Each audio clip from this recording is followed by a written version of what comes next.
Sa gilid ng isang kalsadang tila walang pakialam sa sino mang bumagsak dito, nakaupo si Tang Yu sa malamig at basag-basag na sementong parang matagal nang nakalimutan ng lungsod.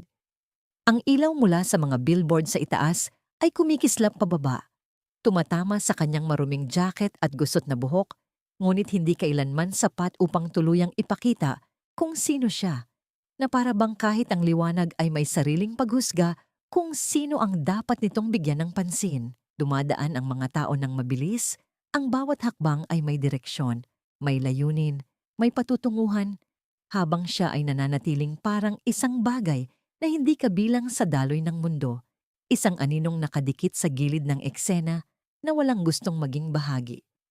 Pasensya na po, nawawala po ang wallet ko. Pwede po makahingi ng konting tulong? Mahina niyang sabi, hindi umaasa. Ngunit patuloy na inuulit ang parehong linya na para bang isa itong ritual na kailangan niyang tuparin. Hindi para mabuhay, kundi para mapatunayan ng isang bagay na matagal na niyang pinagdududahan. Isang babae ang dumaan sa kanyang harapan. Naka-heels. Ang tunog nito'y matalim na kumakatok sa semento, ngunit ni hindi siya nilingon. Isang lalaki naman ang saglit siyang tiningnan. Pagkatapos ay umiwas na, parang ang simpleng pakikipagtagpo ng tingin ay sapat na para madungisan ang kanyang araw. Isa, dalawa, tatlo. Sunod-sunod silang dumaan at bawat isa ay nag-iwan ng parehong uri ng katahimikan, isang katahimikang mas maingay pa kaysa sa ingay ng trapiko sa paligid. Napabuntong hininga si Tang Yu, hindi dahil sa pagod, kundi dahil sa isang uri ng pag-unawa na masakit tanggapin, ngunit hindi na bago sa kanya, habang ang kanyang mga mata ay tahimik na nagmamasid, hindi sa kung sino ang dadaan, kundi kung may sino mang titigil. Sa loob ng kanyang isip, paulit-ulit ang tanong na matagal na niyang dinadala. Isang tanong na hindi kailanman nasagot kahit gaano karaming beses niya itong sinubukan. Kapag wala kang pera, wala kang pangalan, wala kang kapangyarihan, ano ang tingin sa'yo ng mundo? Tao ka pa rin ba? O isa ka na lamang abalang kailangang iwasan? May isang grupo ng kabataan ang dumaan, nagtatawanan, at isa sa kanila ay bahagyang napahinto. Tiningnan siya mula ulo hanggang paa, saka bumulong sa kasama habang pigil ang tawa, uy baka manghingi ng pera. At sa simpleng sandaling iyon, naramdaman ni Tang Yu ang pagitan ng dalawang mundo, hindi dahil hindi siya kabilang, kundi dahil alam niyang kaya niyang lumipat anumang oras, ngunit pinili niyang manatili dito. Napangiti siya ng bahagya, isang ngiting walang init, habang iniisip kung gaano kadaling humusga ang tao kapag hindi sila ang nasa ibaba. Ganito pa rin, bulong niya sa sarili. Halos matabunan ng ingay ng mga sasakyang dumaraan. Walang nagbabago.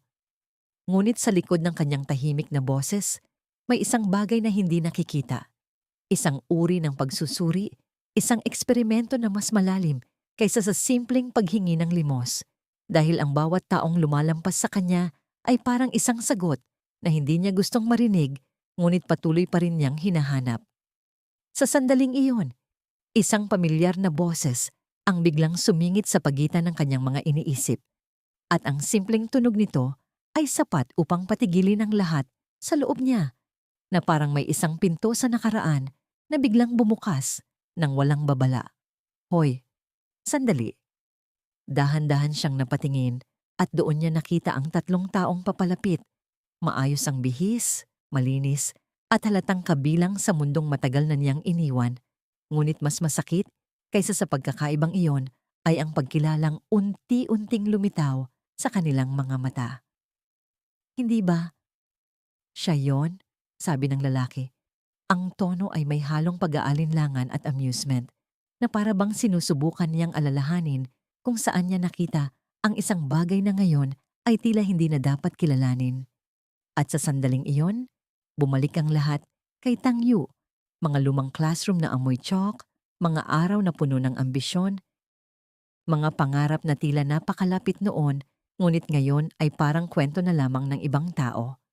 Tang Yu, tawag ng lalaki, at sa pagbigkas ng pangalan niyang yon, may kakaibang pakiramdam na dumaan sa kanya.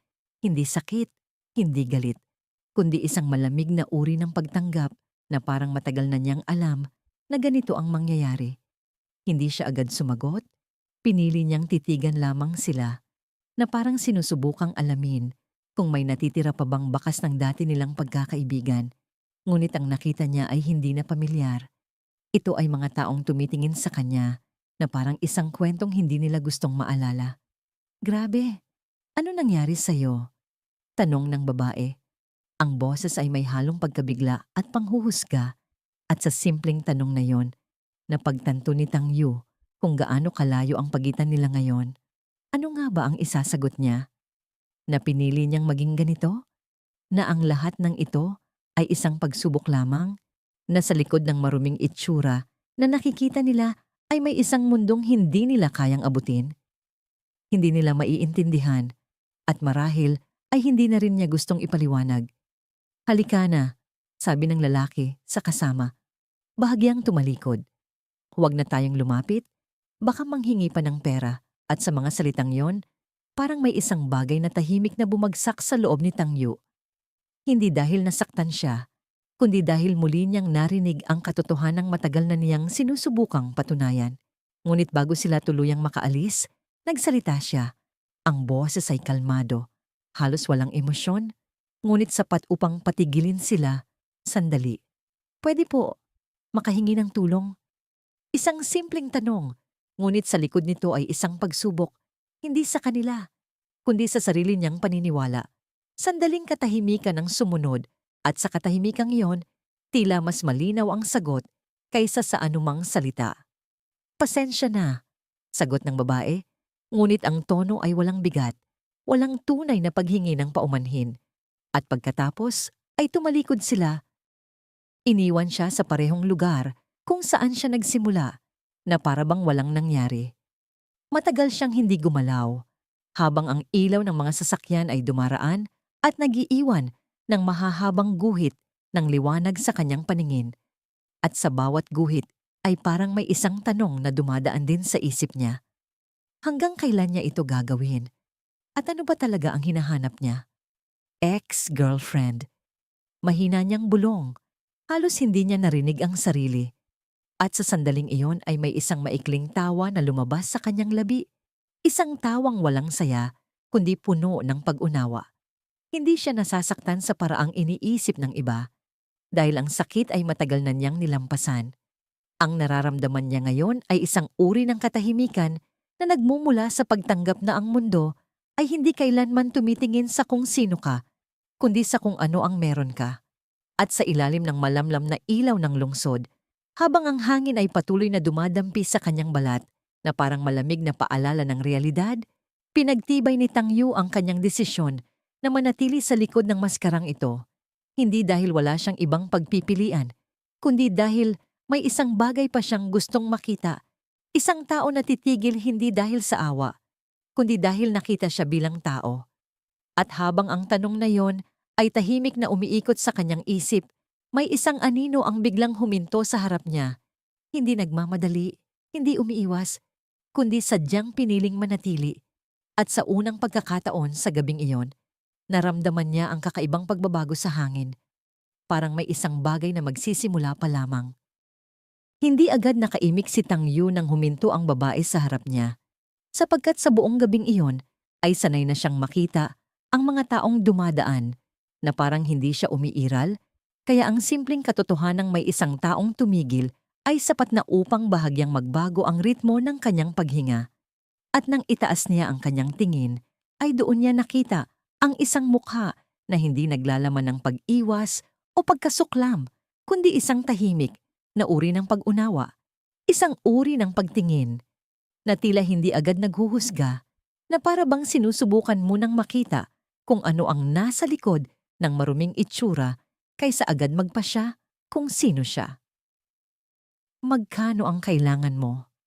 Tanong nito ng diretso, at sa simpleng tanong na yon ay may kakaibang bigat na hindi niya inaasahan, kaya sa loob ng ilang segundo ay hindi siya agad nakasagot, hindi dahil wala siyang sasabihin, kundi dahil may isang bahagi sa kanya na tila sinusubukang unawain kung bakit iba ang babaeng ito sa lahat ng dumaan kanina. Ngunit sa huli, ay pinili pa rin niyang manatili sa papel na kanyang ginagampanan, kaya bahagya niyang ibinaba ang kanyang tingin at sumagot ng mahina. Kahit ano po, pangkain lang. At sa sagot na yon ay bahagyang kumunot ang noo ng babae. Hindi dahil sa pagdududa kundi dahil sa pag-aalala. At tila hindi siya agad na kontento sa simpleng sagot na yon. Kaya muling nagsalita. Ilang araw ka nang hindi kumakain? At ang paraan ng kanyang pagtatanong ay hindi tulad ng iba na parang gusto lamang matapos ang usapan, kundi parang may tunay na interes sa kalagayan ng taong nasa harap niya. Kaya saglit na natahimik si Tang Yu bago sumagot, 5 araw. At sa sandaling iyon ay may isang mahinang buntong hininga ang babae na parang hindi niya inaasahan ang sagot, ngunit hindi rin niya ito tinanggihan. Sa kanya inilabas ang kanyang pitaka at walang pag-aalinlangan na kumuha ng pera na mas malaki kaysa sa inaasahan ni Tang Yu. Hindi barya, hindi panandali ang tulong, kundi sapat upang tunay na makatulong. At habang inaabot niya iyon ay bahagya silang nagkatagpo ng tingin. At sa loob ng isang sandali ay may katahimikan na tila may sinasabi na hindi kailangang bigkasin. Isang katahimikan na mas totoo kaysa sa anumang salita.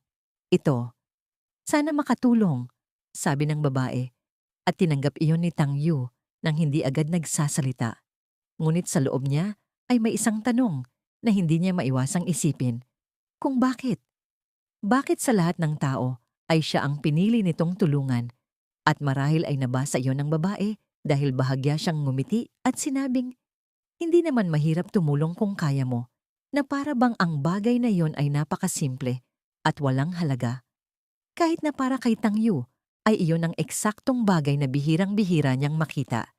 Kaya sa unang pagkakataon sa gabing iyon, ay naramdaman niya ang isang kakaibang uri ng katahimikan na hindi nagmumula sa kawalan, kundi sa presensya ng isang taong hindi umiwas.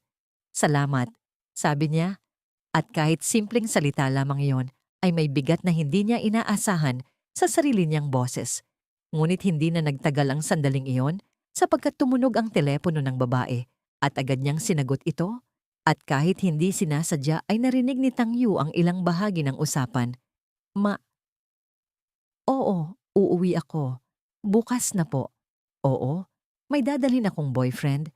At sa salitang iyon ay bahagyang napataas ang kilay ni Tang Yu.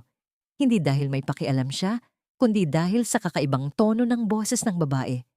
Parang may halong pagod at pag-aalinlangan. At nang matapos ang tawag, ay nanatili itong nakatayo sandali, hawak ang telepono, na parang may iniisip na hindi niya alam kung paano sasabihin bago siya muling humarap kay Tang Yu. At sa pagkakataong iyon ay may kakaibang desisyon na sa kanyang mga mata. Pwede ba kitang tanungin? Sabi niya. At nang bahagyang tumango si Tang Yu ay diretso niyang sinabi, may gagawin ka ba bukas? Na para bang mahalaga ang sagot sa susunod niyang hakbang. Kaya sumagot si Tang Yu ng maikli. Wala. At tila iyon na ang hinintay ng babae dahil huminga siya ng malalim bago nagsalita muli. Kailangan ko ng tulong. Birthday ng nanay ko bukas at kailangan kong mag-uwi ng boyfriend. At kahit gaano kasimple ang sinabi niya, ay hindi niya maitago ang bahagyang hiya sa kanyang boses. Ngunit pinilit pa rin niyang magpatuloy. Pwede ka bang magpanggap? At sa sandaling iyon ay naramdaman ni Tang Yu na ang gabing akala niya ay magiging isa na namang paulit-ulit na eksperimento ay biglang nagbago ng direksyon. Sapagkat ang babaeng ito ay hindi lamang tumigil upang tumulong, kundi nagbukas ng isang sitwasyon na mas komplikado kaysa sa anumang balak niya. Kaya hindi niya napigilang magtanong, totoo ka ba? At sa halip na masaktan ay bahagyang natawa ang babae, isang maikling tawang may halong pagod at katapatan. Hindi rin ako sigurado, pero kailangan ko ng solusyon, sagot nito. At sa sandaling iyon ay tahimik na tumingin si Tang Yu sa kanya. At sa loob ng kanyang isip ay may isang bagay na unti-unting nagbabago. Hindi dahil sa alok, kundi dahil sa taong nasa harap niya. Kaya matapos ang ilang segundo ay nagsalita siya muli. Ang boses ay kalmado, ngunit may bahagyang interes na hindi niya itinago. Magkano? At sa simpleng tanong na yon ay tuluyang nagsimula ang isang kwento na hindi na lamang tungkol sa isang eksperimento, kundi tungkol sa 2 taong parehong may tinatakasan at parehong hindi pa alam kung saan sila dadalhin ng pagkakataong ito. Hindi agad sumagot ang babae sa tanong ni Tang Yu, ngunit sa paraan ng kanyang paghinga ay halatang iniisip niya kung paano niya ito ipapaliwanag nang hindi magmumukhang katawa-tawa ang sitwasyon. Kaya sa halip na iwasan ay pinili niyang harapin ito ng diretsyo. Babayaran kita, sabi niya sa wakas, at sa simpleng pangungusap na yon ay parang mas naging malinaw ang pagitan nilang dalawa. Isang transaksyon, isang kasunduan, isang bagay na dapat ay walang emosyon. Ngunit sa kabila nito ay may kakaibang pakiramdam na hindi maipaliwanag ni Tang Yu, na para bang kahit malinaw ang kondisyon ay hindi ganoon kasimple ang mangyayari. Magkano? Ulit niya, hindi dahil interesado siya sa pera, kundi dahil gusto niyang makita kung paano niya titingnan ang halaga ng ganitong klasing bagay, at bahagyang napatingin sa kanya ang babae. Sinusukat siya mula ulo hanggang paa, hindi bilang pulubi, kundi bilang isang taong maaaring maging bahagi ng kanyang plano. Katumbas ng sahod sa pagbubuhat ng ladrilyo, sagot niya. Medyo mabilis, na para bang napag-isipan na niya ito kanina pa. 200 bawat araw, may pagkain ka pa at matutulog sa maayos. At sa sandaling iyon ay bahagyang natawa si Tang Yu sa loob-loob niya. Hindi dahil mababa ang halaga, kundi dahil sa kung gaano kaseryoso ang babae sa isang bagay na para sa kanya ay parang laro lamang. Ngunit hindi niya ipinakita iyon at sa halip ay tumango ng bahagya. Mukhang okay na deal, sabi niya. At sa sagot na iyon ay tila nakahinga ng maluwag ang babae, na para bang natanggal ang isang mabigat na bagay sa kanyang dibdib. Pero may kondisyon, dagdag ni Tang Yu, at sa sandaling iyon ay bahagyang tumigil ang babae, handang makinig. Hanggang saan lang tayo? At sa tanong na iyon ay bahagyang namula ang babae, hindi dahil sa kahihiyan, kundi dahil napagtanto niyang hindi niya iyon malinaw na naisip, kaya mabilis niyang inayos ang sarili at sinabing, magka-holding hands lang kung kailangan, walang iba. At ang tono niya ay may halong babala, na para bang ayaw niyang magkamali ang lalaki sa kanyang hangganan. Walang halikan? Tanong ni Tang Yu, bahagyang nakangiti, at sa unang pagkakataon ay may bahagyang inis na sumilay sa mukha ng babae. Hindi, sagot niya ng diretsyo. Peke lang to, huwag mong gawing totoo. At sa sandaling iyon ay napansin ni Tang Yu ang isang bagay. Hindi lamang ito tungkol sa pag-iwas sa kahihiyan, kundi tila may mas malalim na dahilan kung bakit ayaw niyang gawing komplikado ang sitwasyon. Sige, sagot niya. At sa pagkakataong iyon ay hindi na siya nagbiro pa, dahil kahit papaano ay naramdaman niyang mahalaga sa babae ang mga salitang iyon. Naglakad sila patungo sa isang taxi at habang umaandar ang sasakyan ay nanatiling tahimik ang loob nito. Ngunit ang katahimikan ay hindi mabigat, kundi parang may mga tanong na hindi pa kailangang sagutin. At habang nakatingin si Tang Yu sa ilaw ng lungsod na dumadaan sa bintana, ay bahagya niyang napansin ang refleksyon ng babae sa salamin. Nakatingin din ito sa labas, ngunit ang kanyang mga mata ay tila may iniisip na mas malayo kaysa sa simpleng biyahe na iyon. Bakit hindi ka nalang kumuha ng totoong boyfriend? Tanong ni Tang Yu, hindi mapigilang itanong, at sa sandaling iyon ay bahagyang napangiti ang babae. Ngunit ang mangiti ay hindi masaya, kundi parang pagod na pag-amin. Kung ganoon kadali, hindi kita kakausapin, sagot niya, at pagkatapos ay tumahimik muli, na para bang sapat na ang sagot na iyon. Pagdating nila sa hotel, ang ilaw sa lobby ay maliwanag, halos nakakasilaw kumpara sa madilim na kalsadang pinanggalingan nila.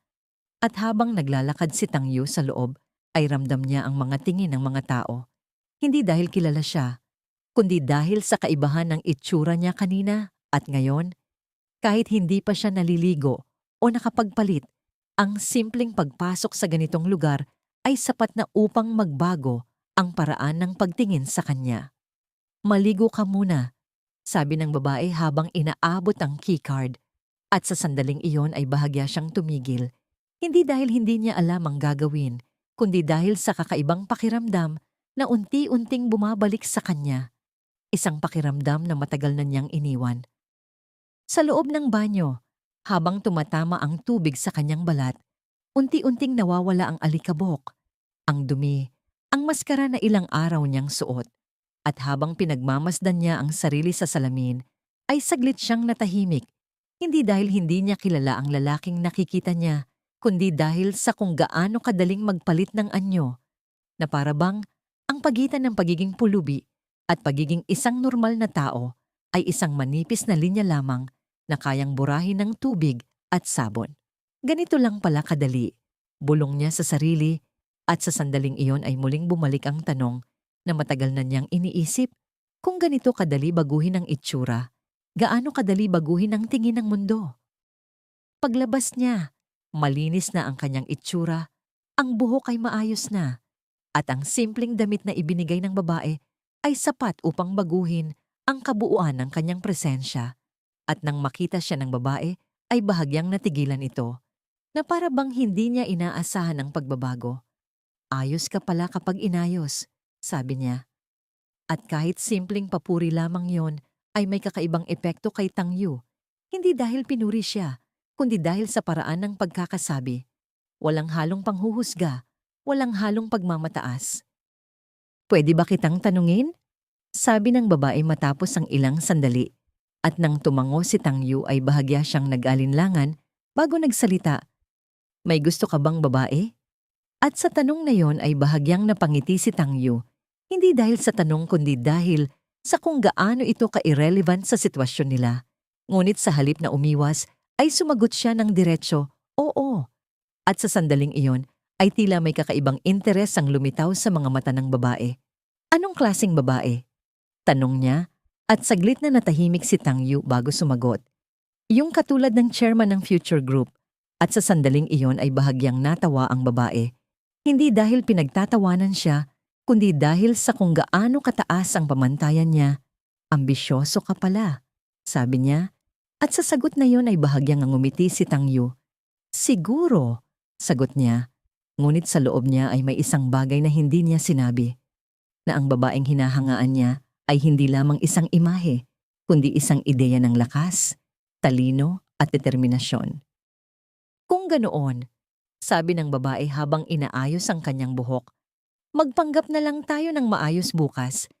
At sa simpleng pangungusap na yon ay tila nagsara ang usapan nila. Ngunit sa ilalim nito ay may isang bagay na unti-unting nabubuo. Isang koneksyon na hindi pa malinaw, ngunit hindi na rin maikakaila. At sa gabing iyon, habang ang lungsod ay patuloy na umiikot sa labas ng bintana, dalawang taong nagsimula bilang isang kasunduan ang unti-unting lumalapit sa isang bagay na mas komplikado kaysa sa inaasahan nila kahit wala pa silang lakas ng loob na pangalanan iyon. Kinabukasan ay dumating ng mas tahimik kaysa sa inaasahan ni Tang Yu na para bang ang gabi ay hindi kailanman nagdala ng anumang pagbabago. Ngunit sa loob niya ay alam niyang may isang bagay na unti-unting gumagalaw. Isang bagay na hindi niya pinaplano, ngunit hindi na rin niya kayang baliwalain. At habang nakatayo siya sa harap ng salamin, sa silid ng hotel, inayos ang manggas ng damit na ibinigay sa kanya. Napansin niya kung gaano kadaling magmukhang angkop sa isang mundong hindi naman talaga niya iniwan. Na para bang ang lahat ng ito ay isang manipis na layer lamang na kayang isuot at hubarin, depende sa sitwasyon, ngunit sa kabila ng pagiging pamilyar nito ay may kakaibang pakiramdam na hindi niya maipaliwanag. Parang may kulang o marahil ay may sobra. Sa likod niya, si Ajin ay tahimik na naghahanda, inaayos ang kanyang buhok sa harap ng salamin. At sa bawat galaw niya ay may halong pag-iingat at tensyon, na para bang ang simpleng pagbalik sa bahay ay isang uri ng laban na kailangan niyang paghandaan. At nang magtagpo ang kanilang mga mata sa salamin, ay agad din siyang umiwas, na para bang hindi pa siya handang harapin ang refleksyon ng kung ano ang mangyayari sa araw na yon. Handa ka na? Tanong ni Tang Yu. At kahit kalmado ang kanyang boses, ay may bahagyang pag-usisa sa ilalim nito. Hindi tungkol sa plano, kundi tungkol sa babae sa harap niya. At bahagyang tumango si Ajin, ngunit hindi siya agad sumagot. Sa halip ay huminga siya ng malalim bago nagsalita. Tandaan mo lang ang sinabi ko kagabi, sabi niya. May pabrika ang pamilya mo maayos ang negosyo, at huwag kang magbibigay ng kahit anong dahilan para pagdudahan kanila. At sa paraan ng kanyang pagsasalita, ay halatang ilang beses na niyang inulit ito sa sarili niya bago pa sabihin kay Tang Yu na para bang ang kasinungalingang iyon ay hindi lamang para sa ibang tao, kundi para rin sa sariling kapayapaan ng isip. Mukhang seryoso ka, sagot ni Tang Yu, bahagyang nakangiti. At sa sandaling iyon ay napatingin sa kanya si Ajin. Ang kanyang mga mata ay may halong pagod at determinasyon. Kailangan, sagot niya. Hindi ko kayang harapin ang lahat ng iyon ng mag-isa. Hindi na siya nagtanong pa, sapagkat sa simpleng pangungusap na iyon ay may sapat ng bigat upang maunawaan ang sitwasyon, at habang magkasabay silang lumabas ng hotel, ay sinalubong sila ng liwanag ng umaga. Maliwanag, ngunit hindi mainit, na para bang ang mundo ay walang pakialam kung ano ang mangyayari sa kanila. At habang sumasakay sila sa sasakyan, ay bahagyang napansin ni Tang Yu ang paraan ng paghawak ni Ajin sa kanyang bag. Mahigpit, parang may hawak siyang sandata o proteksyon laban sa anumang maaaring mangyari. Ang biyahe ay hindi mahaba, ngunit ang bawat minuto ay tila mas mabigat kaysa sa dati. At sa loob ng katahimikan ay may mga tanong na hindi nila tinatanong, mga posibilidad na hindi nila gustong isipin. At habang papalapit sila sa baryo, ay unti-unting nagbago ang paligid. Mula sa mga matataas na gusali at maliwanag na ilaw patungo sa mas tahimik na mga bahay, mas makitid na kalsada at mga mukhang pamilyar sa isa't isa, ngunit hindi sa kanila. Pagdating nila, agad silang sinalubong ng ingay, tawa, usapan, mga boses na magkakapatong-patong, at sa gitna nito ay isang bahay na puno ng tao, na para bang ang buong baryo ay nagtipon para sa isang selebrasyon na higit pa sa simpleng kaarawan. At nang bumaba si Ajin mula sa sasakyan, ay bahagyang nagbago ang kanyang postura, mula sa isang babae na nag-aalinlangan patungo sa isang taong pilit na pinapanindigan ang sarili. At sa sandaling iyon ay bahagya niyang hinawakan ng kamay ni Tang Yu, hindi mahigpit ngunit sapat, upang ipaalala ang kanilang kasunduan. Simula na, mahina niyang sabi, at kahit simple ang mga salitang iyon, ay may kakaibang bigat na tila mas malaki kaysa sa mismong sitwasyon. Pagpasok nila sa loob, agad silang napansin, at ang mga mata ng mga tao ay sabay-sabay na napunta sa kanila. Sinusukat, hinuhusgahan, tinataya ang halaga ng lalaking kasama ni Ajin, at sa loob ng ilang segundo ay walang nagsalita. Ngunit ang katahimikan ay hindi tahimik, kundi puno ng hindi sinasabi. "Nay, nandito na ako," sabi ni Ajin, pilit na pinapanatili ang normal na tono. At mula sa gitna ng mga tao ay lumabas ang isang babae na may edad na. Ang kanyang mga mata ay mabilis na dumaan kay Tang Yu mula ulo hanggang paa. At sa tinging iyon ay malinaw na sinusuri niya ang lahat. Ang damit, ang postura, ang presensya. "Ito po si Tang Yu," dagdag ni Ajin, bahagyang nag-alinlangan bago sabihin ang pangalan, at sa sandaling iyon ay bahagyang yumuko si Tang Yu. "Magandang araw po," sabi niya, at kahit simple ang pagbati ay may kakaibang kumpiyansa na hindi napansin ng iba, ngunit hindi rin lubusang naitago. "Ah, siya ang boyfriend mo," sagot ng ina, at sa kanyang boses ay may halong pagtataka at interes. At bago pa man magpatuloy ang usapan, ay nagsimulang magsalita ang iba. Mga bulungan na hindi na itinago, mga tingin na hindi na nagkunwaring hindi mapanghusga. At sa gitna ng lahat ng iyon ay nanatiling kalmado si Tang Yu, na para bang ang ganitong eksena ay hindi bago sa kanya, ngunit sa loob niya ay may isang tahimik na obserbasyon. Kung gaano kabilis magbago ang tingin ng tao base sa kung sino ang kaharap nila. "Anong trabaho ng pamilya mo?" tanong ng isa sa mga kamag-anak, diretso, walang paligoy-ligoy, at sa sandaling iyon ay bahagyang tumingin si Ajin kay Tang Yu, isang mabilis na sulyap na puno ng paalala. At nang ibalik ni Tang Yu ang kanyang tingin, ay saglit siyang ngumiti bago sumagot, "May pabrika po ang pamilya namin." At sa simpleng sagot na yon ay tila may maliit na pagbabago sa paligid. Ang mga mata ay bahagyang lumambot, ang mga bulungan ay nag-iba ng tono. At sa sandaling iyon ay muling napatunayan ni Tang Yu ang isang bagay na matagal na niyang alam. Hindi mahalaga kung sino ka. Ang mahalaga ay kung ano ang pinaniniwalaan ng iba tungkol sa'yo. Ngunit sa kabila ng bahagyang paggaan ng hangin, may isang tingin na nanatiling matalim, isang presensya na hindi sumabay sa agos ng paghusga. At nang lumingon si Tang Yu ay nakita niya ang isang pamilyar na mukha, isang taong kanina lamang ay tumalikod sa kanya sa kalsada. At sa sandaling iyon ay nagtagpo ang kanilang mga mata, at sa pagitan nila ay may isang katahimikan na mas mabigat kaysa sa lahat ng ingay sa paligid, sapagkat pareho nilang alam na ang kwentong ito ay hindi pa tapos. At sa gitna ng ilaw, ng ingay, at ng mga matang patuloy na sumusukat sa kanya, tahimik na napagtanto ni Tang Yu na ang larong sinimulan niya ay unti-unti nang nagiging mas totoo kaysa sa inaasahan niya. At sa pagkakataong ito, hindi na lamang siya ang nagmamasid, siya na rin ang sinusubok. Sa loob ng bahay ay patuloy na umiikot ang ingay, mga tawanan na tila masyadong malakas, mga boses na may halong pagyayabang at pakikipagpaligsahan. At sa bawat sulok ay may mga matang hindi tumitigil sa pagsukat kay Tang Yu na para bang ang presensya niya ay isang bagay na kailangang ipaliwanag. At habang nakaupo siya sa tabi ni Ajin, ay ramdam niya ang banayad. Ngunit tuloy-tuloy na pag-ipit ng sitwasyon, hindi dahil sa lantaran na pag-atake, kundi dahil sa mga salitang nakabalot sa ngiti. Mga tanong na tila inosente ngunit may dalang talim na unti-unting sumusubok sa kanyang pagkatao. Galing ka raw sa syudad? Tanong ng isang kamag-anak.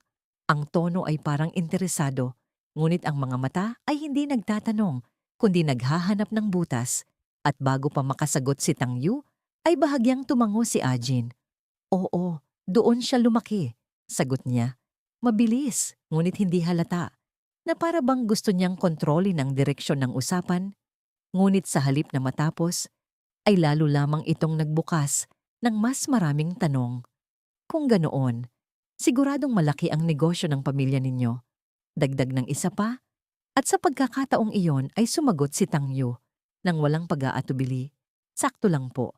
Ngunit ang kanyang kalmadong tono ay tila hindi sapat upang patahimikin ang kuryosidad ng mga tao. Sapagkat sa ganitong lugar, ang sakto lang ay hindi kailanman sapat. Kailangan itong patunayan, ipakita, ipagyabang.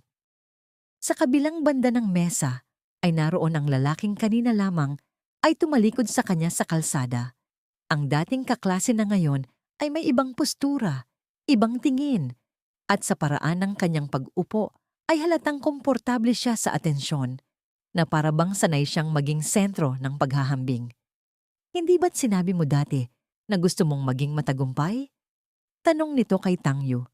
Ang ngiti ay bahagyang nakatagilid. Parang may tinatagong biro na siya lamang ang nakakaalam. At sa simpleng tanong na yon ay bahagyang nagbago ang hangin sa paligid. Sapagkat hindi na ito simpleng usapan. Ito ay paghahamon. Tahimik na tumingin si Tang Yu sa kanya, hindi agad sumagot. At sa sandaling iyon ay may isang maikling alaala ang dumaan sa kanyang isip. Mga araw na magkatabi silang nakaupo sa silid-aralan. Parehong may pangarap, parehong walang alam sa kung ano ang mangyayari sa hinaharap. Ngunit ang alaala ay mabilis ding nawala. Napalitan ng kasalukuyang realidad na mas malinaw at mas malamig. Lahat naman gusto yon, sagot niya sa wakas, kalmado, at sa sagot na yon ay bahagyang natawa ang lalaki. Isang tawang hindi malakas, ngunit sapat upang marinig ng iba na para bang may nais siyang ipakita sa lahat. Pero hindi lahat nagiging pulubi, dagdag nito. At sa sandaling iyon ay parang may malamig na tubig na ibinuhos sa gitna ng kasiyahan. Ang ilang tao ay natahimik, ang iba ay napangiti ng pilit, at si Ajin ay bahagyang napahigpit ang hawak sa kanyang kamay. Isang maliit, ngunit malinaw na reaksyon na hindi nakaligtas sa pansin ni Tang Yu. Hindi agad siya sumagot, hindi dahil wala siyang masasabi, kundi dahil alam niyang hindi kailangan ng paliwanag sa ganitong klaseng tanong. Ang layunin nito ay hindi maintindihan, kundi ipahiya. Ano bang sinasabi mo? Biglang sabat ni Ajin, ang boses ay bahagyang matigas. At sa pagkakataong iyon ay unang beses na malinaw na nararamdaman ni Tang Yu ang kanyang panig. Hindi bilang bahagi ng kasunduan, kundi bilang isang taong piniling magsalita. Wala naman, sagot ng lalaki, ngunit ang ngiti ay nanatili. Nagugulat lang ako, kasi kahapon lang nakita ko siya sa kalsada. At sa simpleng pangungusap na yon ay tuluyang nagbago ang direksyon ng usapan. Ang mga bulungan ay naging mas malinaw, ang mga tingin ay naging mas matalim, at ang dating manipis na pader ng pagdududa ay nagsimulang gumuho. Sa kalsada, ulit ng isa sa mga kamag-anak, at sa tono nito ay may halong pagkagulat at interes. At bago pa makapagsalita si Ajin, ay nagpatuloy ang lalaki. Oo, namamalimos.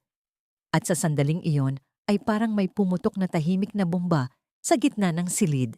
Ang mga mata ay sabay-sabay na napunta kay Tang Yu. Hindi na sinusukat kundi hinuhusgahan. At sa gitna ng lahat ng iyon ay nanatili siyang tahimik. Hindi dahil natatakot siya, kundi dahil mas pinili niyang obserbahan kung paano magbabago ang mundo sa loob ng ilang segundo. Hindi totoo yan, sabi ni Ajin. Mabilis. Ngunit ang kanyang boses ay may bahagyang pag-alog na hindi niya naitago. At sa sandaling iyon ay napatingin sa kanya si Tang Yu.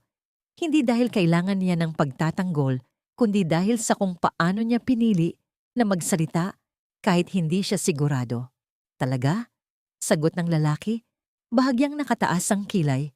May litrato ako. Dagdag nito. At sa simpleng pahayag na iyon ay parang tuluyang bumigat ang hangin sa paligid, na para bang ang katotohanan ay unti-unting lumalapit at walang sino man ang makakaiwas dito. Ngunit sa halip na magpanik o magpaliwanag, bahagyang nang gumungumiti si Tang Yu, isang ngiting hindi halata, ngunit sapat upang ipakita na hindi siya natitinag, at sa loob niya ay may isang tahimik na pag-iisip. Ganito ba talaga ang gusto niyang makita? Ang bilis ng pagbabago ng tingin ng tao, ang manipis na pagitan ng respeto at paghamak, ang paraan ng pagwasak ng isang imahe sa loob lamang ng ilang salita. Kung nakita mo ako sa kalsada, sabi niya sa wakas, kalmado, ano naman ngayon? At sa tanong na yon ay tila bahagyang natigilan ng lalaki. Hindi dahil sa sagot, kundi dahil sa kawalan ng reaksyon na inaasahan niya. Ngunit ang katahimikan ay hindi nagtagal, sapagkat ang mga bulungan ay muling lumakas, ang mga tanong ay nagsimulang sumabay-sabay, at sa gitna ng lahat ng iyon ay unti-unting napagtanto ni Ajin na ang sitwasyon ay lumalayo na sa kontrol niya. At habang hawak pa rin niya ang kamay ni Tang Yu, ay naramdaman niya ang isang bagay na hindi niya inaasahan. Hindi takot, kundi isang kakaibang determinasyon na huwag siyang pakawalan, kahit hindi niya alam kung bakit. At sa gitna ng mga ngiting may lasang panlait, sa ilalim ng ilaw na tila masyadong maliwanag para sa ganitong klaseng eksena, tahimik na napagtanto ni Tang Yu na ang tunay na pagsubok ay hindi ang paghahanap ng kabutihan, kundi ang pananatiling kalmado habang unti-unti kang hinuhubaran ng lahat ng bagay na ginagamit ng mundo upang sukatin ang iyong halaga. Habang patuloy na umiikot ang usapan sa loob ng bahay, ang hangin ay unti-unting nagiging mas mabigat, na para bang ang bawat salita ay may sariling timbang na bumabagsak sa gitna nila. At kahit ang mga ngiti ay hindi na kayang itago ang tunay na intensyon sa likod nito, sapagkat ang mga mata ng mga tao ay nagsimula nang maging mas lantad, mas mapanghusga, mas sabik na makita kung hanggang saan ang kayang itago ni Tang Yu bago tuluyang mabunyag ang katotohanan. Kung hindi totoo, bakit ka nakita sa kalsada? Tanong ng lalaking dati niyang kaklase. At sa pagkakataong ito ay wala ng halong biro ang kanyang boses, kundi isang diretsong paghamon na para bang hinihintay lamang niya ang sandaling ito upang ilagay si Tang Yu sa gitna ng lahat. At habang sinasabi niya iyon, ay inilabas niya ang kanyang telepono. Hawak ito ng bahagyang nakataas, sapat upang makita ng mga tao sa paligid. At sa simpleng kilos na iyon, ay tila mas naging malinaw ang intensyon niya. Hindi lamang patunayan ng isang bagay, kundi ipahiya ang isang tao. Hindi agad nagsalita si Tang Yu, At sa katahimikan na iyon ay mas lalong naging malakas ang mga bulungan. Ang ilang tao ay bahagyang lumapit. Ang iba ay nagkunwaring walang pakialam, ngunit nakikinig pa rin. At sa gitna ng lahat ng iyon ay naramdaman ni Ajin ang unti-unting pagkapunit ng sitwasyon na para bang ang manipis na tabing ng kasinungalingan ay malapit ng mapunit. At kahit hindi niya alam kung paano niya ito aayusin, ay hindi niya rin kayang umatras. Hindi mo kailangang patunayan ng kahit ano, mahina niyang sabi kay Tangyu. Ngunit sapat upang marinig nito at sa sandaling iyon ay bahagyang napatingin sa kanya ang lalaki. Hindi dahil kailangan niya ng proteksyon, kundi dahil sa kung gaano kalayo ang pinili niyang gawin para sa isang kasunduan lamang. Talaga? Sagot ng lalaki, bahagyang natawa. Kung wala kang tinatago, bakit ayaw mong ipakita? At sa sandaling iyon ay tila ang lahat ng mata ay sabay-sabay na napunta kay Tangyu. Naghihintay, umaasang may mangyayari, at sa loob ng ilang segundo ay nanatiling tahimik ang lalaki. Ngunit hindi dahil wala siyang sagot, kundi dahil pinipili niya kung alin ang dapat niyang ibigay, ang katotohanan o ang katahimikan. Kung gusto mong ipakita, ipakita mo, sabi niya sa wakas, kalmado. At sa sagot na yon ay tila bahagyang natigilan ng iba. Hindi dahil sa sinabi niya, kundi dahil sa paraan. Walang pagdepensa, walang paliwanag, parang walang pakialam kung ano ang lalabas. At sa sandaling iyon ay ipinakita ng lalaki ang litrato, at kahit hindi ito malinaw para sa lahat, ay sapat na upang makilala ang itsura.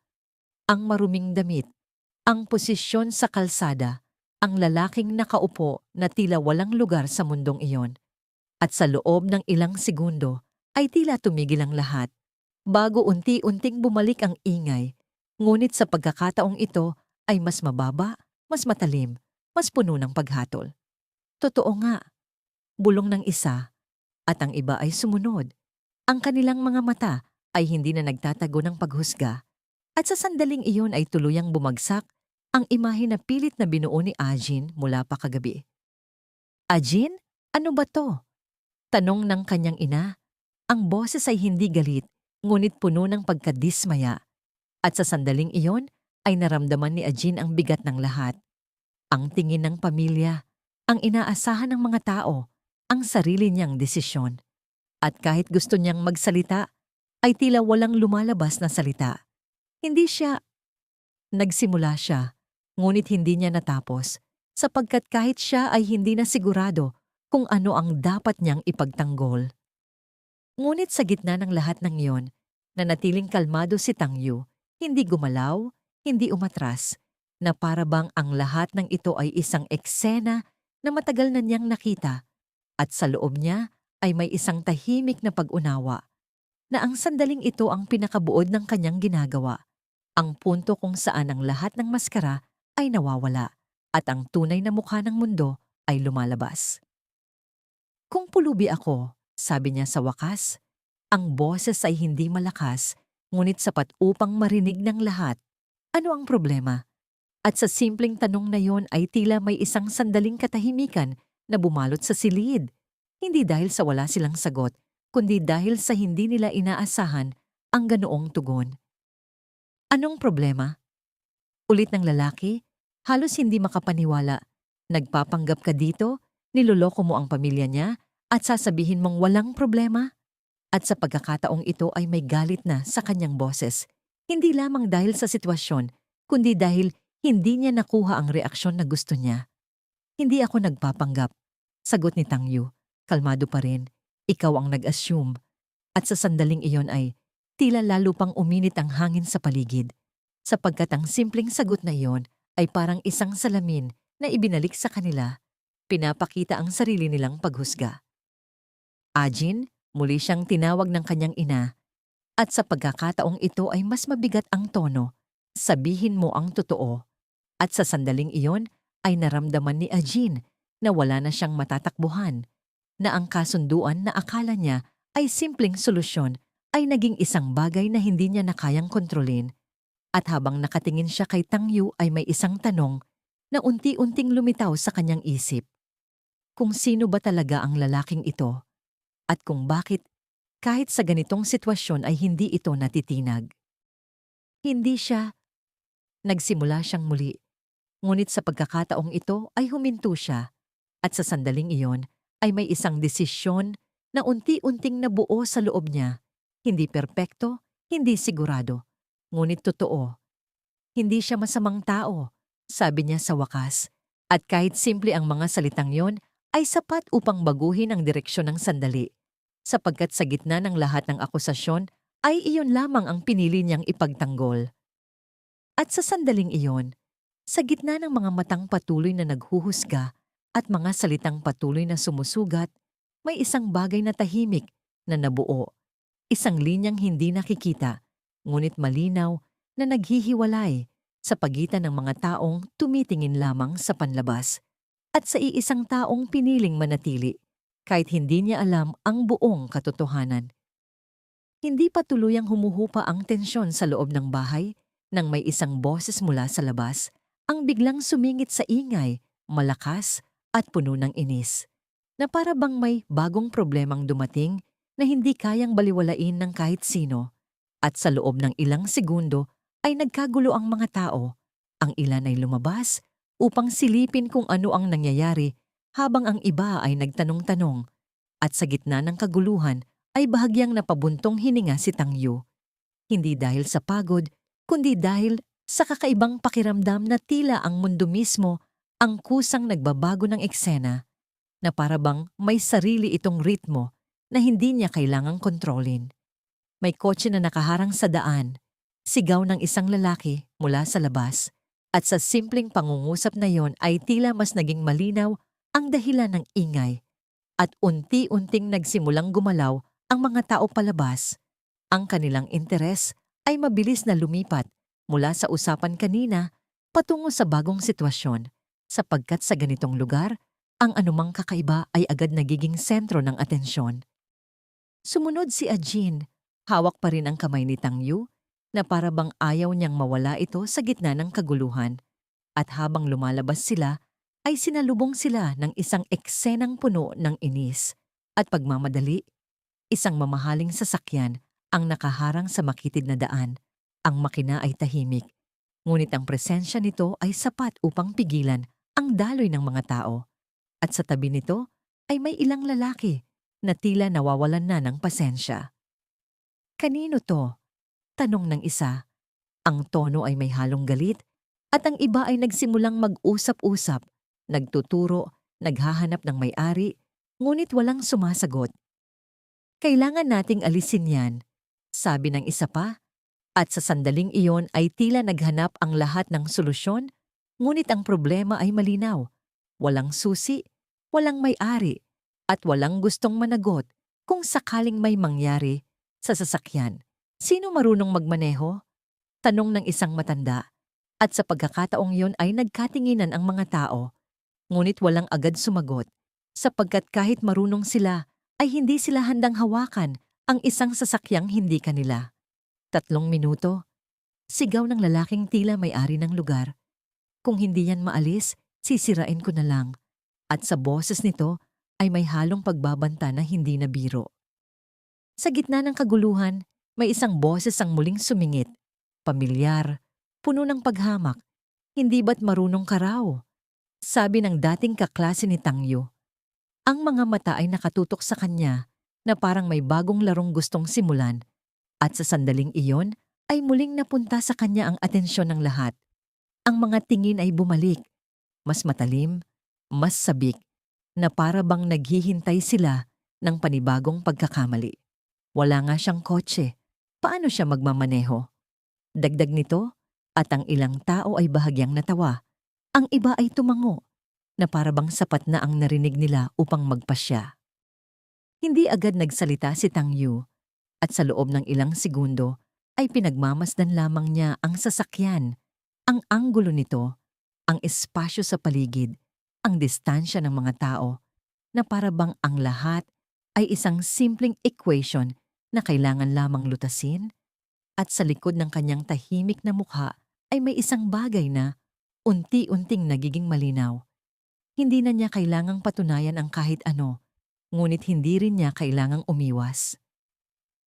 Ako na, sabi niya sa wakas. At sa simpleng pangungusap na yon ay tila muling nagbago ang hangin. Ang iba ay napanganga, ang iba ay natawa. Ngunit wala sa kanila ang tunay na naniniwala. Sigurado ka? Tanong ng isang lalaki, may halong pagdududa, at bago pa makasagot si Tang Yu ay sumabat ang dating kaklase. Nagpapapansin lang yan, sabi nito. Baka masira pa ang kotse. At sa sandaling iyon ay tila lalo pang uminit ang sitwasyon.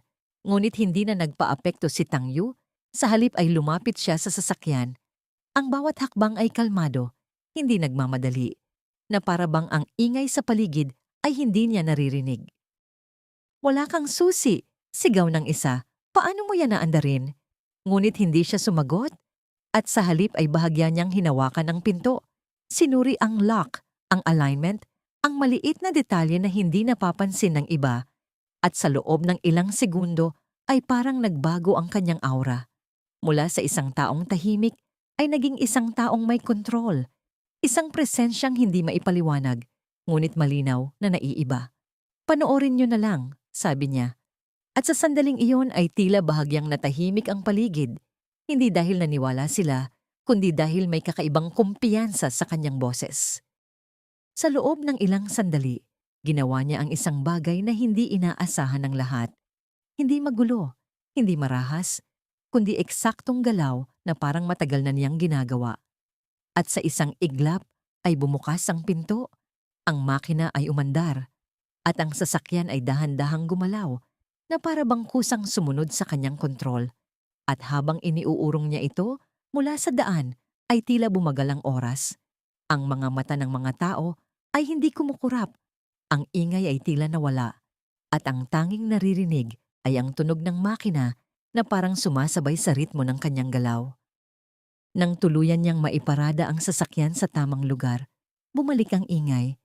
Ngunit sa pagkakataong ito ay iba na ang tono. Hindi na puro pagdududa, kundi halong pagkabigla at pagkalito. At habang bumababa siya mula sa sasakyan, ay naramdaman niya ang mga tingin na hindi na pareho ng dati, na para bang may isang bagay na nabasag sa kanilang paniniwala. Paano? Bulong ng isa, at ang iba ay hindi na nakapagsalita. Habang ang dating kaklase ay nanatiling nakatayo, ang kanyang mukha ay hindi na kasing kumpiyansa kanina. Ngunit sa kabila ng lahat ng iyon, hindi nagbago ang ekspresyon ni Tang Yu, na natili siyang kalmado, na para bang ang ginawa niya ay wala lamang, at sa loob niya ay may isang tahimik na pag-iisip, na kahit gaano kalinaw ang ipinakita niya, hindi iyon sapat upang baguhin ang paniniwala ng mga taong ayaw talagang makita ang katotohanan. At habang ang hangin ay unti-unting bumabalik sa dati, may isang bagong uri ng tensyon ang nabuo. Hindi na lamang pagdududa, kundi takot sa posibilidad na ang lalaking kanina ay kanilang hinamak ay hindi pala ganoon kasimple. At sa sandaling iyon, ang larong nagsimula bilang isang kasunduan ay unti-unti nang nagiging isang bagay na hindi na kayang kontrolin ng kahit sino. Hindi pa tuluyang nawawala ang pagkabigla sa mukha ng mga tao nang unti-unting napalitan ito ng ibang uri ng ekspresyon. Isang ekspresyon na mas mapanganib kaysa sa simpleng pagdududa, sapagkat ito ay ang desperasyon na panatilihin ang paniniwala kahit malinaw na itong nabasag. At sa sandaling iyon ay nagsimulang gumalaw muli ang mga bulungan, mas mahina, ngunit mas matalim, na parang mga kutsilyong hindi agad nararamdaman ang hiwa. Hindi yan normal, sabi ng isa, at ang tono nito ay hindi paghanga, kundi paghanap ng paliwanag na magbabalik sa kanilang dating pananaw. Walang susi, pero pinaandar niya. Anong ibig sabihin nun? At bago pa makasagot ang iba, ay sumingit ang pamilyar na boses. Puno ng kumpiyansa na pilit ibinabalik. Magnanakaw ng kotse, sabi ng dating kaklase.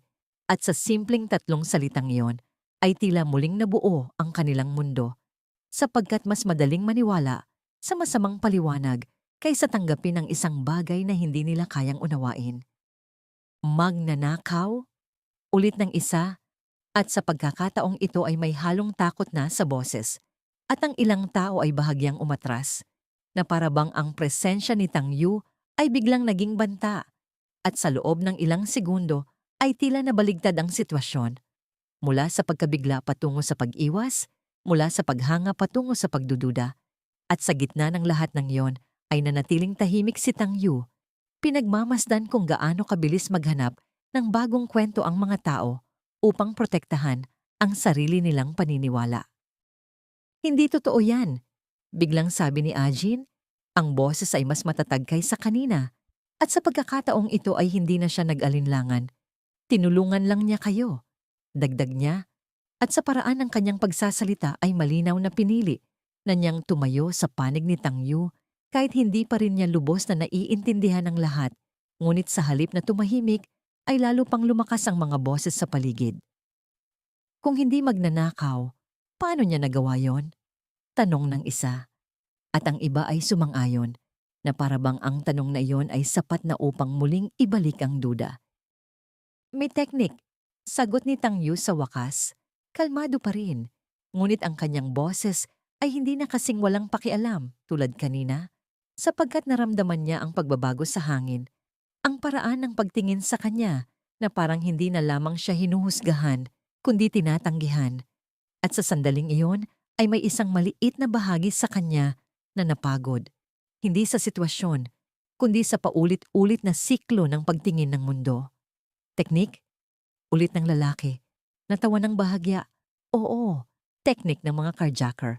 Dagdag nito, at sa pagkakataong iyon ay may ilang tumawa, hindi dahil nakakatawa, kundi dahil iyon ang mas madaling paniwalaan.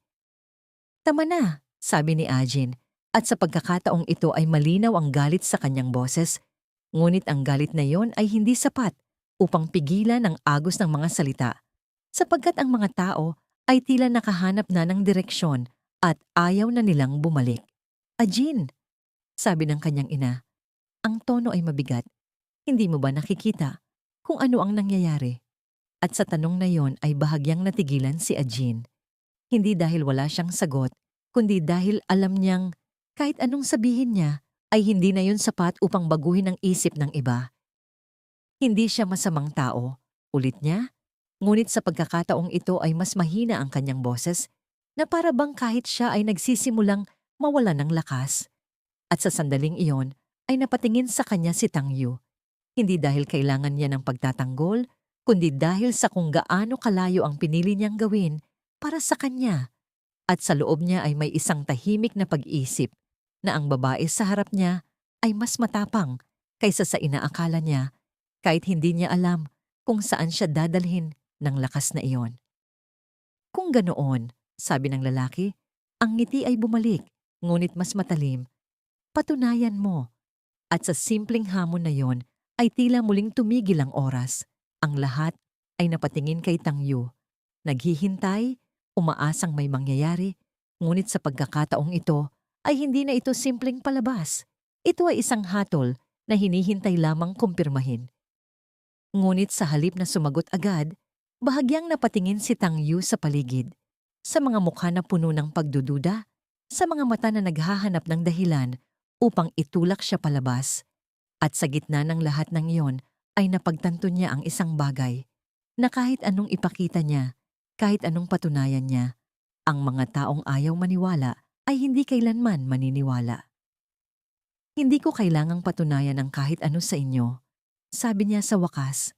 Ang boses ay hindi malakas, ngunit malinaw, at sa sandaling iyon ay tila may isang maliit na alon ng katahimikan na dumaan sa kanila, hindi dahil sa pag-unawa, kundi dahil sa hindi nila inaasahan ang ganoong sagot. At sino ka para sabihin yan? Tanong ng lalaki.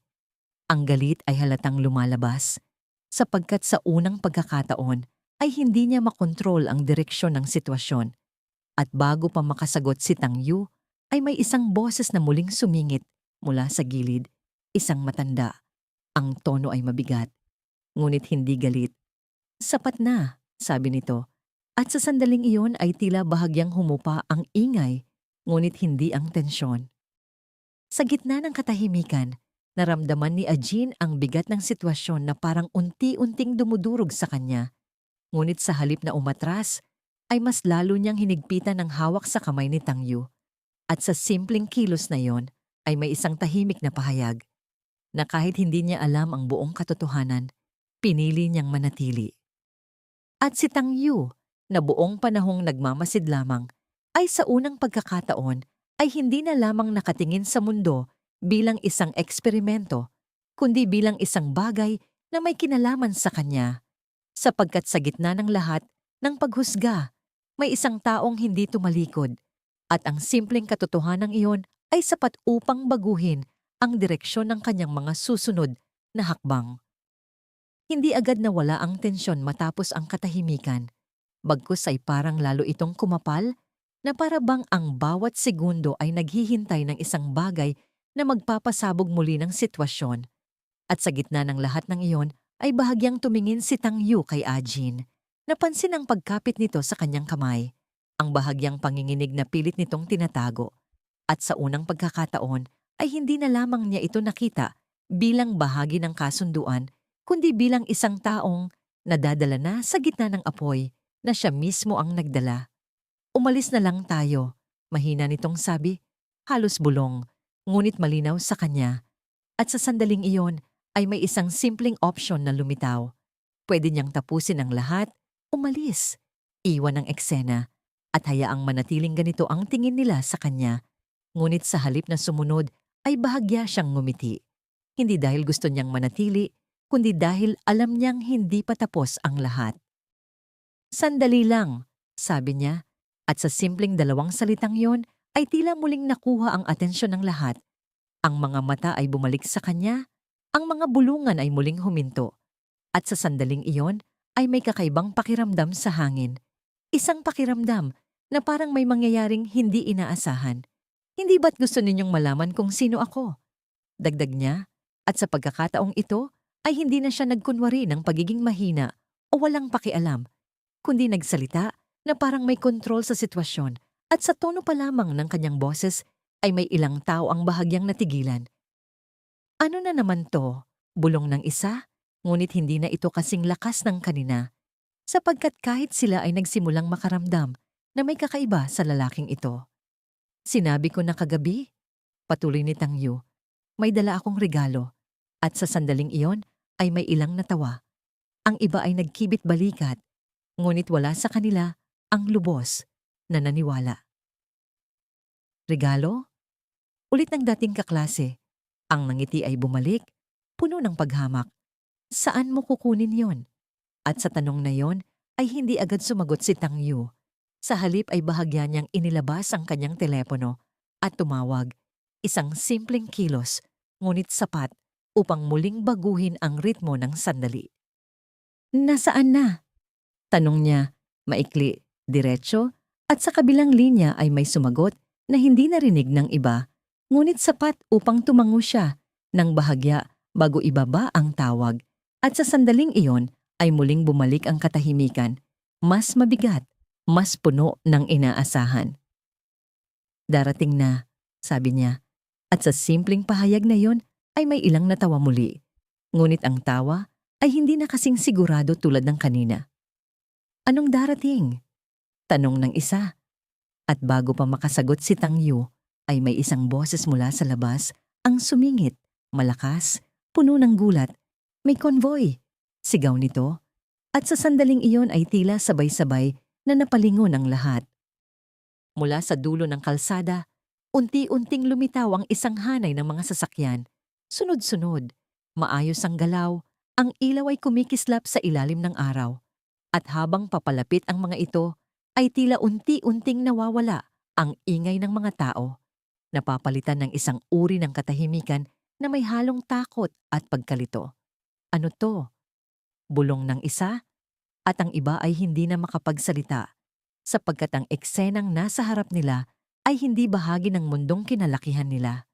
Huminto ang mga sasakyan sa harap ng bahay, isa-isa, eksakto, at mula sa gitna nito ay may ilang taong bumaba. Maayos ang bihis, ang kilos ay disiplinado, at sa paraan pa lamang ng kanilang paggalaw ay malinaw na hindi sila ordinaryo. Lumapit ang isa sa kanila, diretso kay Tang Yu, at sa sandaling iyon ay tila tumigil ang oras. Ang lahat ay nakatingin, naghihintay, At nang bahagyang yumuko ang lalaki, ay tila may isang bagay na tuluyang nabasag sa hangin. "Chairman," sabi nito, malinaw, walang pag-aalinlangan, at sa isang salitang yon ay parang may sumabog na hindi nakikita, ngunit ramdam ng lahat.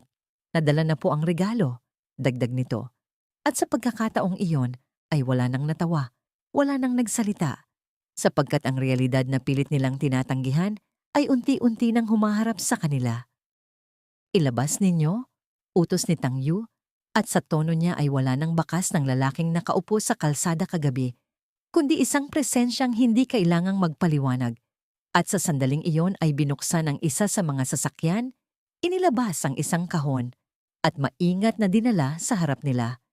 At habang binubuksan ito, ay tila huminto ang paghinga ng mga tao. Naghihintay, natatakot, umaasa na baka may paliwanag pa. Ngunit nang tuluyang mabuksan ang kahon, ang laman nito ay hindi na kayang ipaliwanag bilang biro. Mga dokumento, susi, at malinaw na patunay ng isang bagay na hindi nila kayang baliwalain.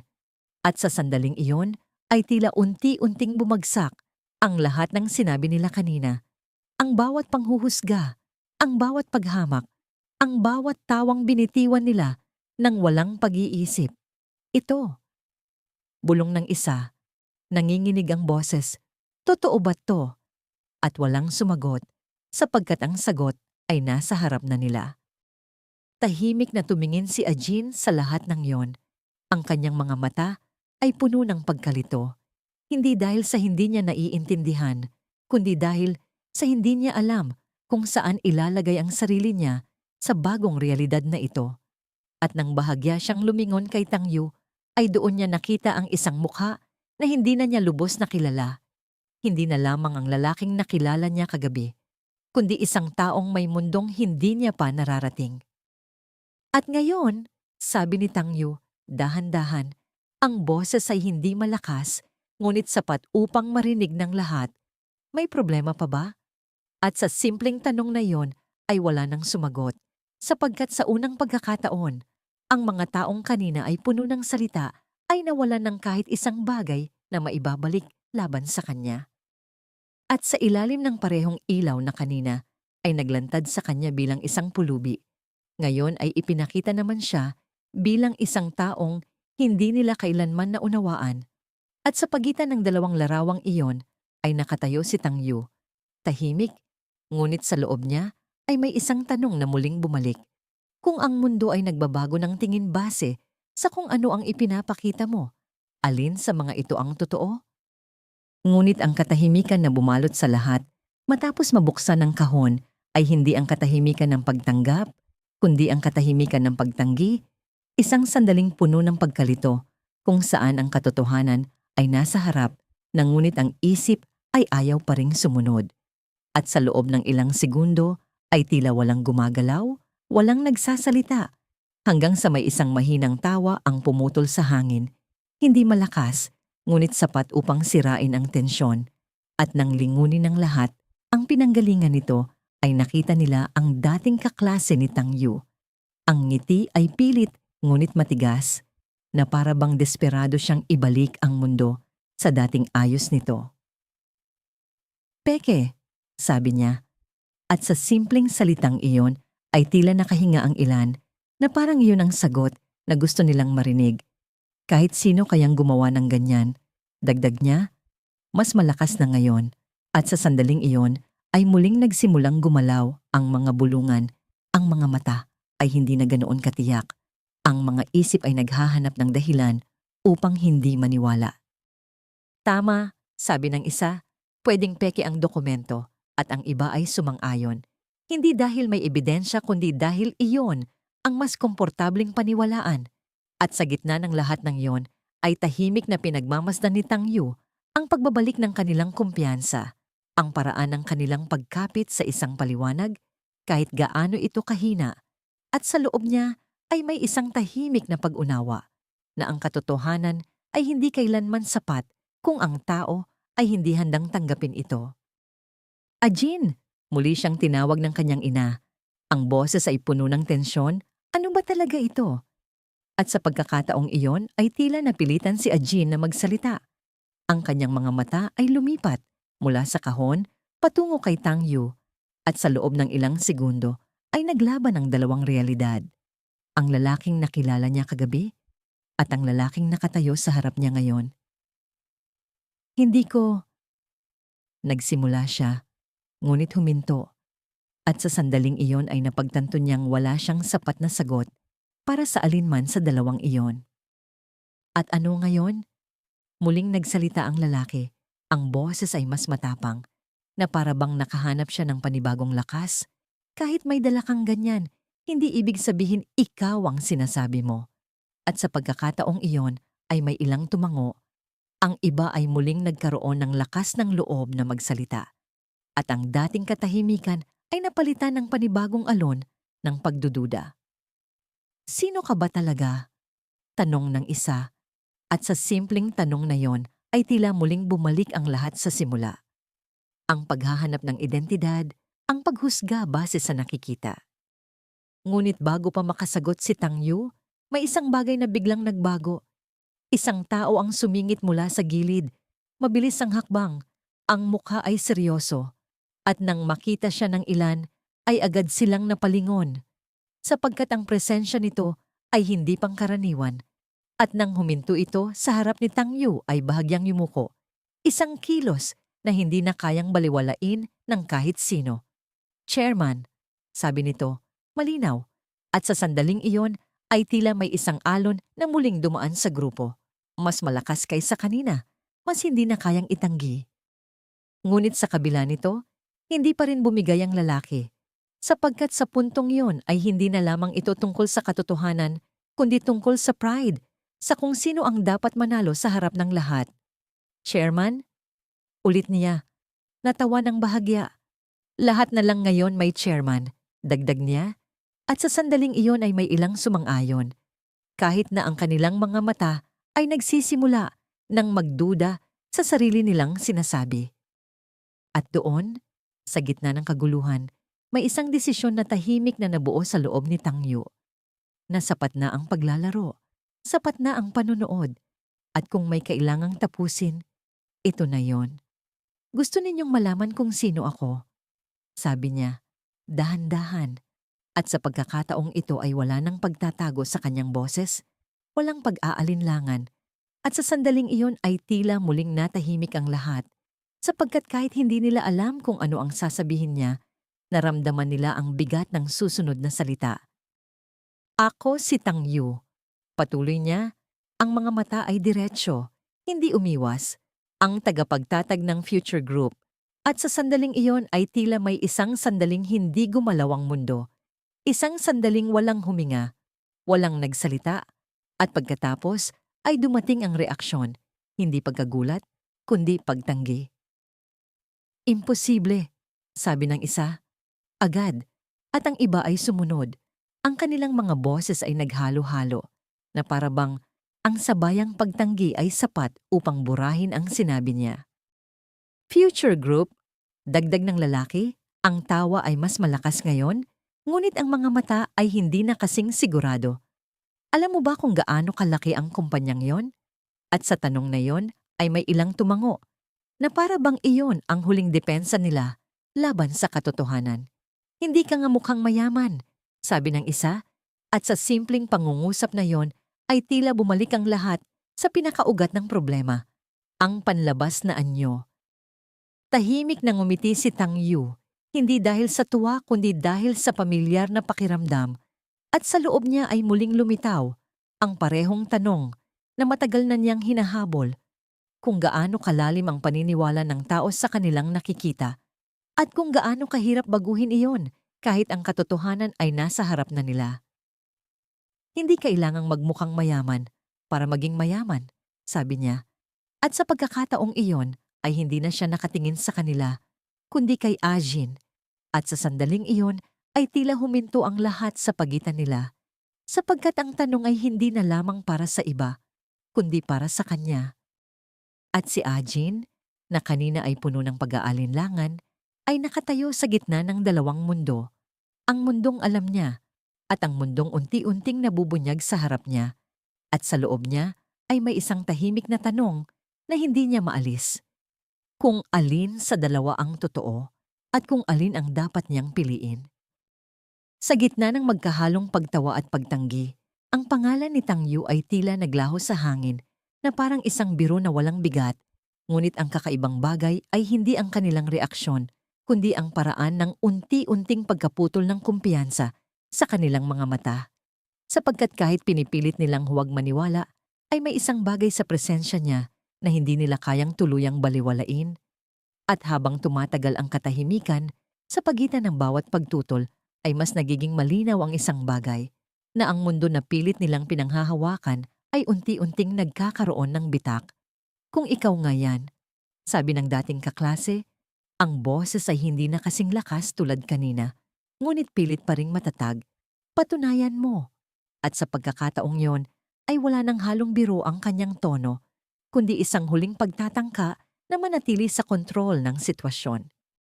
Hindi agad sumagot si Tang Yu, at sa halip ay bahagya niyang inilibot ang tingin sa paligid.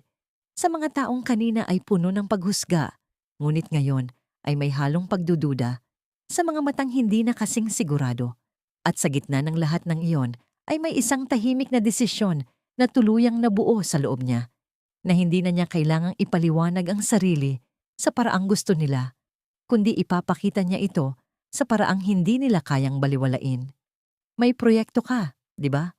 Tanong niya, diretso, habang nakatingin sa lalaki, at sa simpleng tanong na yon ay bahagyang natigilan ng huli. Hindi dahil sa tanong, kundi dahil sa kung paano niya ito nalaman. Oo, sagot nito. Medyo mabagal. Ano ngayon? At sa sandaling iyon ay bahagyang tumango si Tang Yu na para bang sapat na ang kumpirmasyon. Kinuha niya ang kanyang telepono, hindi nagmamadali, at sa bawat galaw niya ay tila mas lalong bumibigat ang hangin sa paligid, sapagkat kahit walang nakakaalam kung ano ang gagawin niya, ay may isang bagay na nagsasabing hindi ito basta-basta. Itigil ninyo ang lahat ng proyekto ni Sun, sabi niya sa kabilang linya, maikli, malinaw, at walang pag-aalinlangan, at matapos ang ilang segundo ay ibinaba niya ang telepono na parang wala lamang. Ngunit sa simpleng kilos na iyon ay tila may isang bagay na hindi nakikita ang gumalaw sa likod ng eksena. Tapos na, dagdag niya, at sa sandaling iyon ay natawa ang lalaki, isang tawang pilit na parang gusto niyang ibalik ang kontrol sa pamamagitan ng pagtawa. Akala mo ba ganoon kadali yon? Sabi nito. Ngunit sa pagkakataong ito ay may bahagyang pag-alog sa kanyang boses na hindi niya naitago. Hindi pa natatapos ang sandali nang biglang tumunog ang telepono ng lalaki, at sa simpleng tunog na yon ay tila may isang bagay na sabay-sabay na tumigil sa paligid, at habang dahan-dahan niyang sinagot ang tawag ay unti-unting nawala ang ngiti sa kanyang mukha, napalitan ng pagkalito, pagkatapos ay kaba, at sa huli ay isang uri ng takot na hindi na niya kayang itago. Ano? Anong ibig mong sabihin itinigil? Tanong niya sa kabilang linya. Ang boses ay mababa, ngunit malinaw na nanginginig. At sa sandaling iyon ay wala nang nagsalita sa paligid, sapagkat ang sagot na hindi nila naririnig ay sapat na upang maintindihan ang nangyayari. Pagkababa niya ng telepono, hindi na siya agad nakapagsalita, at sa loob ng ilang segundo ay tila nawalan siya ng lugar sa gitna ng lahat, at ang kumpiyansang kanina ay malinaw sa kanyang postura ay tuluyang naglaho, napalitan ng isang tahimik na pagkatalo na hindi na kailangang ipahayag. Ano ang nangyari? Tanong ng isa, ngunit hindi siya agad sumagot, at sa sandaling iyon ay napatingin ang lahat kay Tang Yu. Hindi na may paghamak, kundi may halong takot at pag-unawa na hindi nila kayang tanggihan. Sinabi ko na, sabi ni Tang Yu, kalmado, huwag ninyong husgahan ang isang tao base sa kung ano ang nakikita ninyo. At sa pagkakataong yon ay wala nang sumagot, sapagkat ang lahat ng salita ay tila nawala ng silbi sa harap ng nangyari. Sa gilid, si Ajin ay nakatayo pa rin, ngunit ang kanyang mga mata ay hindi na puno ng pagdududa tulad kanina, kundi ng isang mas komplikadong emosyon, pagkalito, paghanga, at isang uri ng takot sa katotohanang unti-unti niyang naiintindihan. Totoo ba? Bulong niya, halos sa sarili lamang. At nang marinig iyon ni Tang Yu ay bahagya siyang lumingon. At sa sandaling iyon ay nagtagpo ang kanilang mga mata. At sa pagitan nila ay may isang katahimikan na mas malalim kaysa sa lahat ng nangyari. Isang katahimikan na puno ng tanong na hindi pa nila kayang sagutin. At sa gitna ng pagbagsak ng mga ilusyon at ng unti-unting pag-usbong ng katotohanan, ang pangalan ni Tang Yu ay hindi na lamang isang salita. Ito ay naging bigat na hindi kayang buhatin ng sino mang nagkamaling maliitin ito. Unti-unting bumalik ang ingay, ngunit hindi na ito katulad ng kanina. Wala na ang yabang, wala na ang sigurado. Ang natira ay mga bulong na parang takot magkamali. At sa gitna ng lahat ay nakatayo si Tang Yu na tila hindi gumalaw. Ngunit ang espasyong nasa paligid niya ay parang kusanang lumuwag na para bang ang mga tao mismo ang umatras kahit hindi nila namamalayan. Ang dating kaklase ay hindi na makatingin ng diretsyo. Ang kanyang mga kamay ay bahagyang nanginginig at ang teleponong kanina ay parang sandata ay ngayon ay tila pabigat na lamang sa kanyang palad habang ang iba ay nag-iwas ng tingin. Ang ilan ay pilit ng ngumiti na parang walang nangyari at ang ilan ay tahimik na nagsimulang umatras, hindi dahil pinapaalis sila, kundi dahil hindi na nila kayang manatili sa parehong lugar kasama ang katotohanan kanina pa nila tinatanggihan. Sa gilid, ang ina ni Ajin ay tahimik na nakatingin. Ang kanyang mukha ay puno ng komplikadong emosyon, pagkagulat, pagdududa, at isang uri ng panghihinayang na hindi niya agad maipaliwanag sapagkat ang lalaking kanina ay handa niyang itaboy, ay ngayon ay nakatayo bilang isang taong hindi niya kayang sukatin. At sa loob ng kanyang isip ay unti-unting bumabalik ang bawat salitang sinabi niya, bawat paghusga na binitiwan ng walang pag-aalinlangan. Anak, mahina niyang sabi, ngunit hindi niya natapos, sapagkat hindi niya alam kung ano ang dapat niyang sabihin sa puntong iyon.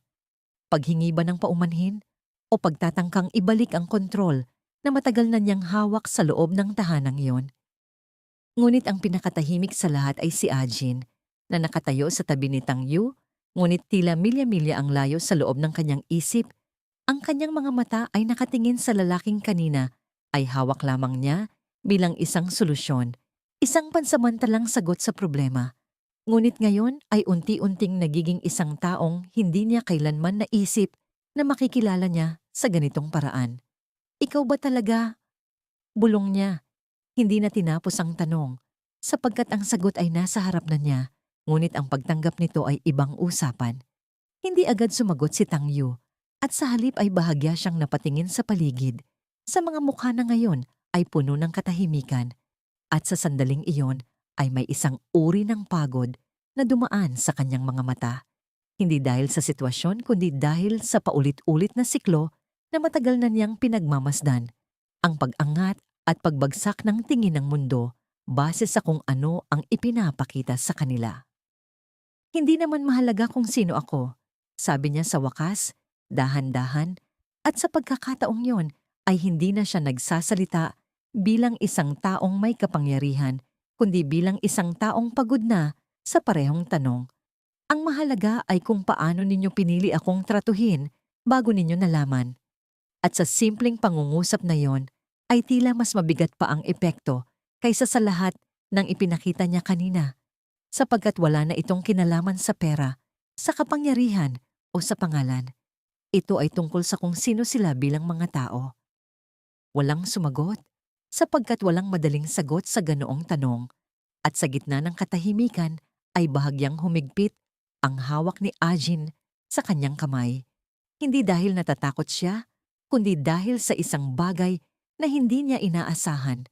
Isang uri ng panghihinayang na hindi niya agad maipaliwanag, sapagkat sa lahat ng nangyari, napagtanto niya na ang lalaking ito ay hindi kailanman humingi ng anumang kapalit, kahit siya ay ang unang taong tumigil sa kanya kagabi.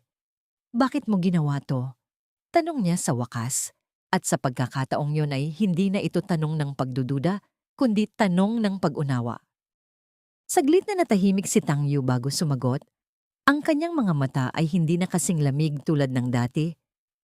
Gusto kong malaman kung may natitira pang totoo, sabi niya.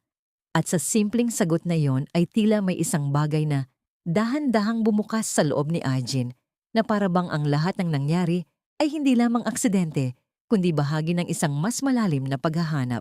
At may nakita ka ba? Tanong niya, halos pabulong. At sa pagkakataong iyon ay bahagyang mangungumiti si Tangyu. Hindi ang ngiting ginagamit niya upang takpan ng emosyon, kundi isang tahimik na ngiti na may halong pagod at pag-asa. Meron, sagot niya, at ang kanyang tingin ay diretso kay Ajin. Ikaw. Sa sandaling yon ay tila nawala ang ingay, ang mga tao, ang lahat ng tensyon na kanina pa bumabalot sa kanila, at ang natira ay ang pagitan nilang dalawa.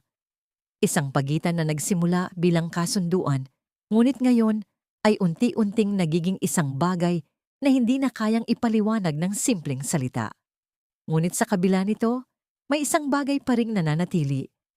Ang realidad na ang mundong kinabibilangan ni Tangyu ay malayo, komplikado, at puno ng bagay na hindi pa kayang abutin ni Ajin. At ang simpleng tanong ay hindi na kung sino siya, kundi kung saan sila dadalhin ng katotohanan iyon. At habang ang araw ay unti-unting lumalambot sa labas, ang liwanag ay tumatama sa parehong lugar kung saan kanina ay puno ng paghusga.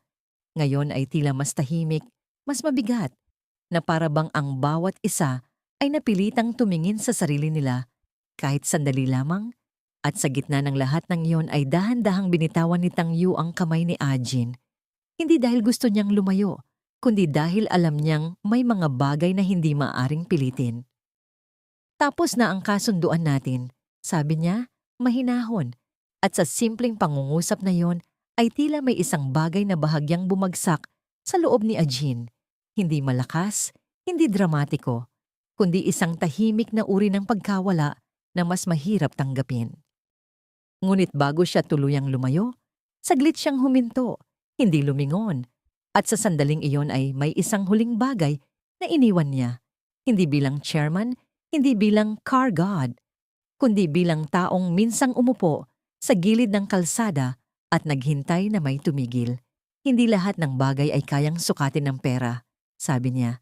At pagkatapos ay naglakad na siya palayo, dahan-dahan, na parang ang bawat hakbang ay hindi lamang pag-alis, kundi isang pagpili na bumalik sa sarili niyang mundo.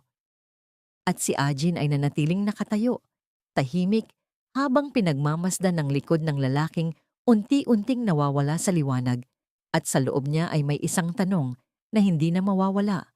Kung ang lahat ng ito ay nagsimula sa isang kasinungalingan, bakit pakiramdam niya ay mas totoo ito kaysa sa lahat ng dati niyang alam?